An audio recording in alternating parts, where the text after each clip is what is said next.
নতুন ছাত্রদের উদ্দেশ্যে নতুন রাজনৈতিক দলের আত্মপ্রকাশ বিষয়ে আপনার মতামত কি? ভাই আমি যেহেতু জনগণের হয়ে আমি কাজ করি, জনগণের জন্য কাজ করি, তো আমার ছোট আমি সাধারণ একজন বাংলাদেশের সচেতন নাগরিক হিসেবে আমি এই নতুন রাজনৈতিক দলটাকে আমি সুস্বাগত জানাই। এই কারণে যে এই দেশে আমার জন্ম থেকেই এই বয়স পর্যন্ত আজকের 28শে ফেব্রুয়ারি পর্যন্ত আমি দেখছি ইন্ডিয়া বিরোধী কোনো রাজনৈতিক দল এদেশে আত্মপ্রকাশ হয় নাই। সুতরাং আজকে যে দলটা এটা ইন্ডিয়া এবং র বিরোধী একটা রাজনৈতিক প্ল্যাটফর্ম, এই জন্য আমি এই দলটাকে সুস্বাগত জানাই। যদিও আমি আমার জীবনে আমি একটা রাজনৈতিক দলের সাথে আছি, তারপরেও কিন্তু এই রাজনৈতিক দলটাকে আমি স্বাগত জানাই। তো আমরা আরেকটু জানতে পারছি যে বিভিন্ন রাজনৈতিক দলের প্রতিনিধিদের ডাকা হয়েছে, তো এই ডাকার বিষয়টা আপনি?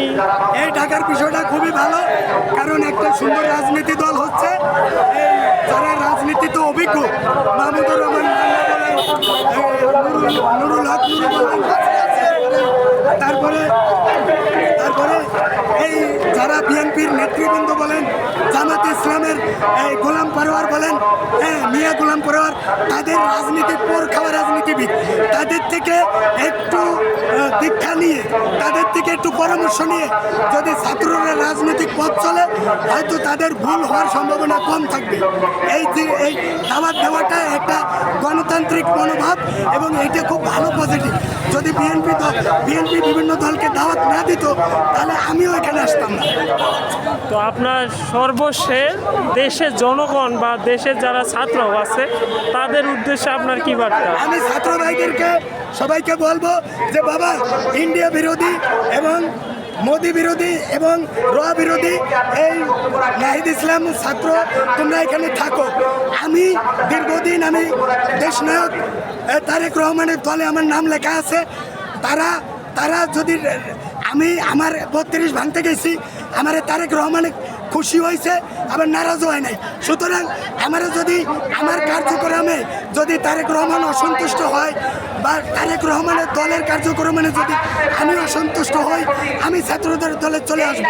কিন্তু আপাতত আমি বিএনপিতে আছি, আর ছাত্রদের প্রতি আমার শুভকামনা রইল। কারণ জুনের থেকে ফেব্রুয়ারি পর্যন্ত ছাত্রদের সাথে যুদ্ধ করতেছি, তাদের প্রতি আমার মায়া আছে, তারা দল করতেছে। আমি আজকে বিএনপি করছি, কালকে যে আমি ছাত্রদের দলে যাব না এর কোনো গ্যারান্টি নাই। সুতরাং বিএনপি যদি ছাত্রদেরকে নিয়ে, জামাত ইসলামকে নিয়ে, চরমোনাই হেফাজতকে নিয়ে উইদাউট আওয়ামী লীগ এই রাজনীতি করে, তাহলে তো আমিও ছাত্রদের সাথে প্রত্যক্ষ বা পরোক্ষভাবে থাকলাম। তো ঠিক আছে, আপনাকে ধন্যবাদ। ধন্যবাদ।